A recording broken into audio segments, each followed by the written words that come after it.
কিয়ামতের দিনের একচ্ছত্র মালিকানার দায়িত্ব কে? কে? আল্লাহ সুবহানাহু ওয়া তাআলা। কিয়ামত এটা মুখে বলি, কিয়ামত কেমন হবে জানেন তো? জানেন? চুপচাপ মেরে বসুন, 1 মিনিট যেমন নীরবতা পালন করে তেমন করে বসুন। আপনাকে কিয়ামতটা আমি দেখাচ্ছি স্বচক্ষে। যদি বলছেন এখনো তো হয়নি, আমি একদম আমাকে হওয়ার মতো আপনাকে দেখাচ্ছি। তুরস্কের মাটিতে কিছুদিন আগে একটা ভূমিকম্প হয়েছিল। এই ভূমিকম্পটা হয়েছে এইভাবে কাঁপতে কাঁপতে, বিজ্ঞানীরা বলছে যে মাটি থেকে 8000 ফুট নিচেই মূল ভূমিকম্পটার উৎপত্তি। 8000 ফুট নিচে। এটা আমি আনন্দবাজার পত্রিকা প্রত্যেকদিন পড়ি, ওই পেপার থেকে পড়ে বলছি যে মাটি থেকে 8000 ফুট নিচে মূল ভূমিকম্পটার উৎপত্তি। তার ফলে পৃথিবীর জমিনটা এইভাবে কাঁপতে কাঁপতে অজস্র বিল্ডিং বালাকানাগুলি ছটছট করে ভেঙে পড়ে গেল। কত মানুষ, কত শিশু, কত গৃহপালিত পশু নিঃস্ব হয়ে গেল। ভাঙা স্তূপের ভিতরে তারা আটকা পড়ে গেল। কত মানুষ তারা মারা গেল। মারা গেল না? মারা গেল। আল্লাহু আকবার। বিজ্ঞানীদের একটা মতামত, এর নিচে একটা প্লেট, এই প্লেট সরে যাওয়ার ফলে, এর নিচে একটা স্তরের প্লেট, এই প্লেট সরে যাওয়ার ফলে পৃথিবীর জমিন এইভাবে কাঁপতে কাঁপতে কাঁপতে কাঁপতে ভূমিকম্প শুরু হয়। এটা বৈজ্ঞানিকদের মতামত। যাই হোক, এটা পৃথিবীর ভূমিকম্প। কিয়ামতের দিনের ভূমিকম্প কেমন? আল্লাহ তাআলা বলছেন, ইযা যুলজিলাতিল আরযু যুলজালাহা ওয়া আখরাজাতিল আরযু আসকালাহা। কিয়ামতের দিবসের ভূমিকম্প মারাত্মক ভূমিকম্প, এমন ভূমিকম্প আল্লাহ তাআলা বলছেন ওয়া আখরাজাতিল আরযু আসকালাহা, মাটির তলার জিনিসগুলো উপরে তুলে দেওয়া হবে। সুবহানাল্লাহ। আপনি ভাবতে পারছেন? ঢালাই মেশিন দেখেছেন?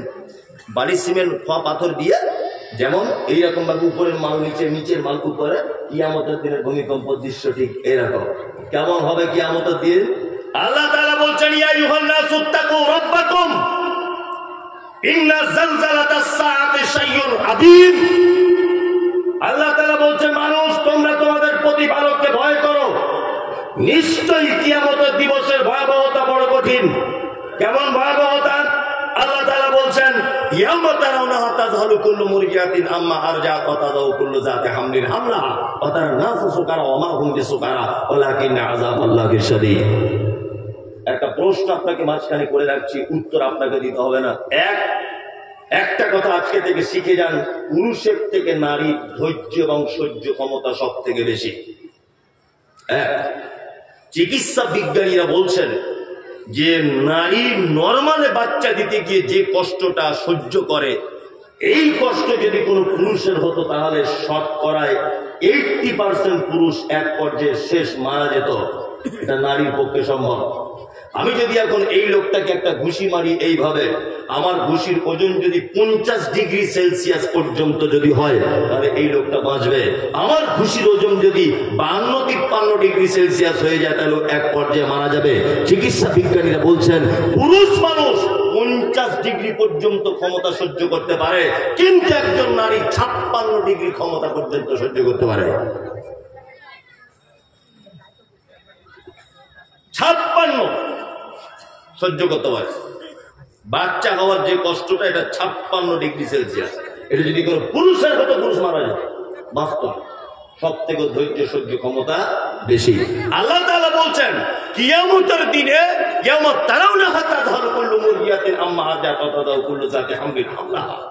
একটা বাচ্চা মায়ের লজ্জাস্থান দিয়ে পড়ে যাবে নিচেতে, মা বুঝতে পারবে না যে বাচ্চাটা কিভাবে বার হলো।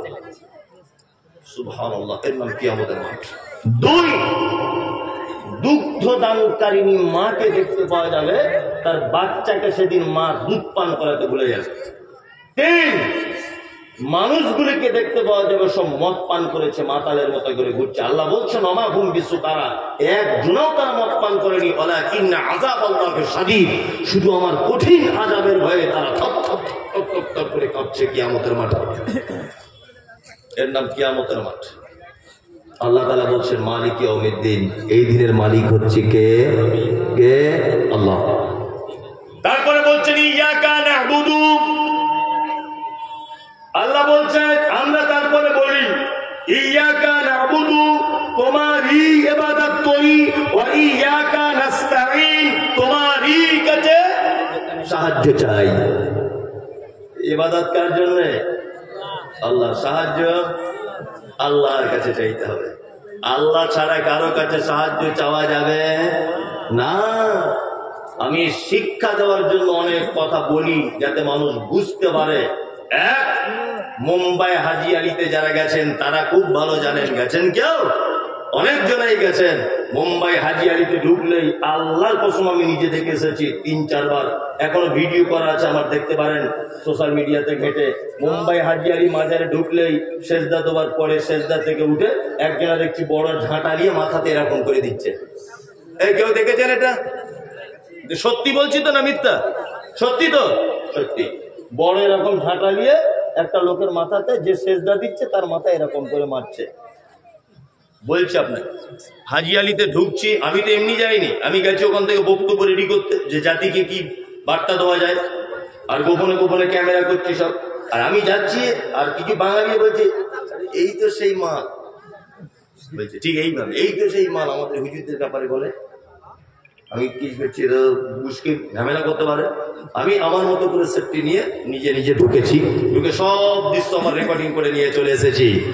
দেখছি যাওয়ার সময় মোটামুটি 200-250 ফকির হবে রাস্তাতে থালা নিয়ে বসে আছে।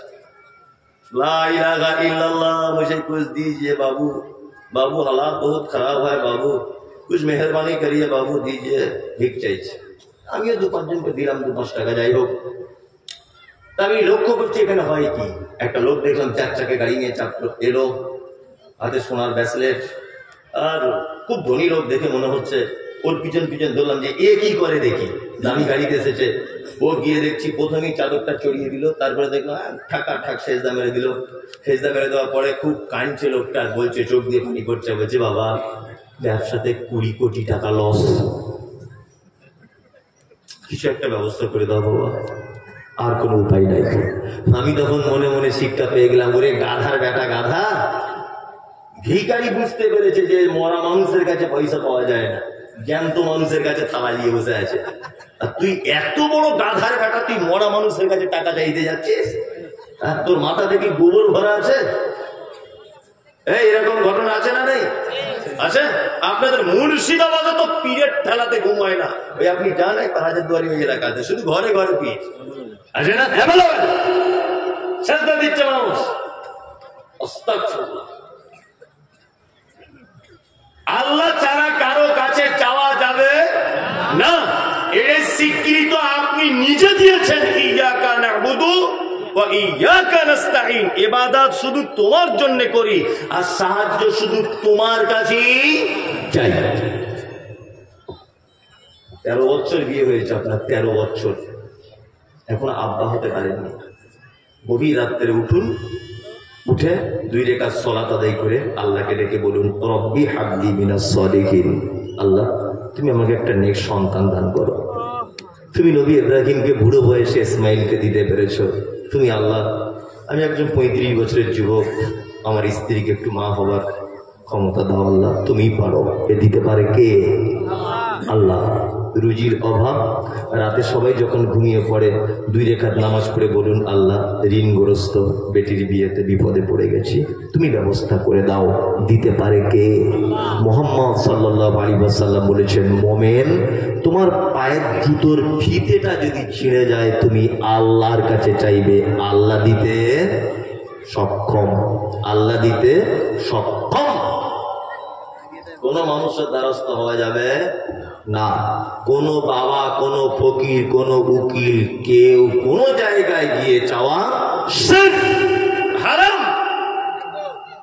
যারা এগুলো করছে এদের থাকার জায়গা জাহান্নাম।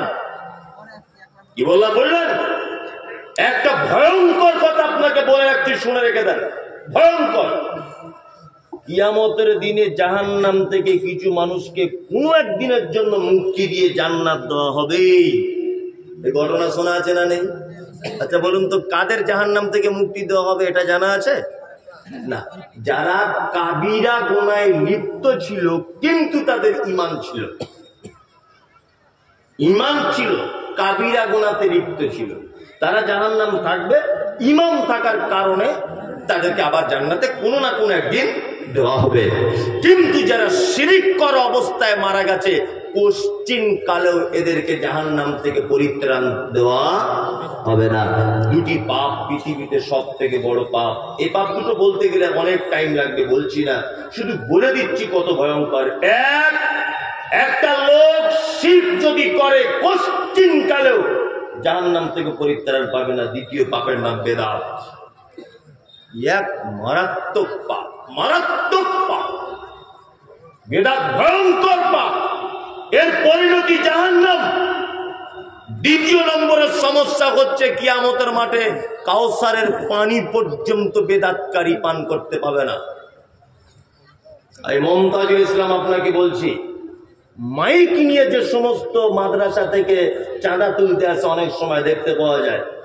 যদি আপনি বুঝতে পারেন যে এই মাদ্রাসা থেকে এই শিক্ষা দেওয়া হয়, ইয়া নবী সালামু আলাইকা, 1 টাকাও দিবেন না চাঁদা, 1 টাকাও।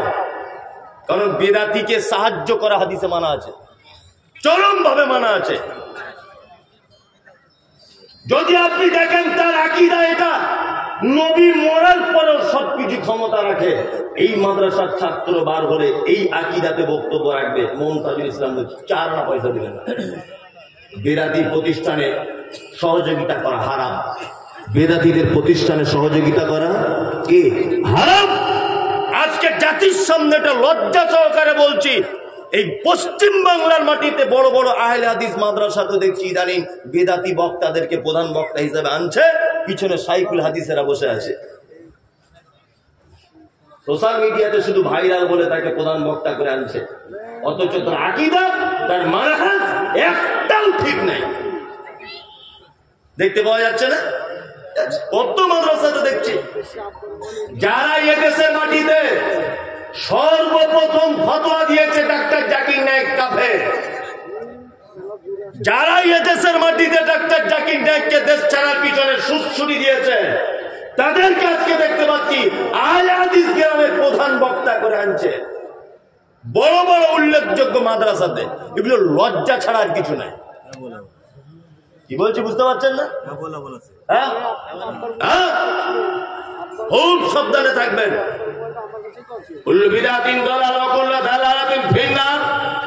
মুহাম্মদ সাল্লাল্লাহু আলাইহি ওয়াসাল্লাম বলেন, ইসলামের প্রতিটা নতুন আবিষ্কৃত কাজ ভ্রষ্টতা। প্রত্যেক ভ্রষ্টতাকারী স্থান মধ্যে না মানে আগুন। এখন তো সোশ্যাল মিডিয়াতে আমাকে তো সহ্য করতেই পারে না, শুধুই বলে মমতাজুল ইসলামের জন্ম ঠিক নেই, নবীকে বড় ভাই বলে। আমি জীবনে নবীকে বড় ভাই বলেছি? আসলে ওটা নয়। ঘটনা হচ্ছে এই যে বেদাত করে করে এমন হয়ে গেছে ওদের সবটারই আর সহিহ হাদিস অ্যাকসেপ্ট করে না। এমন করে বক্তব্য রাখে মনে হচ্ছে যে বেদাতের বিজ্ঞানী। কি বললাম বুঝলেন তো? বেদাতের বিজ্ঞানী, মহাপণ্ডিত। নাম দিয়েছে আহলুস সুন্নাত ওয়াল জামাত। বিয়াদব, আহলুস সুন্নাত ওয়াল জামাত এই নাম দেওয়ার পরেও তুমি এখনো দাঁড়িয়ে কিয়াম করো।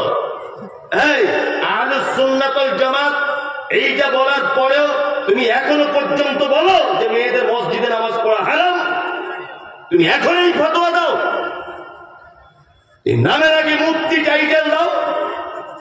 বলছে 30 বছর বোখারি পড়াচ্ছি। তুমি 30 বছর বোখারিতে এখনো রাফলিয়া দেন হাদিস খুঁজে পাও না। কিছুদিন আগে আপনাদের মুর্শিদাবাদের এক গোপালগঞ্জ বড় পাগড়ি রেখে বক্তব্য রাখে, বয়স্ক, খুব হুজুর, বড় হুজুর।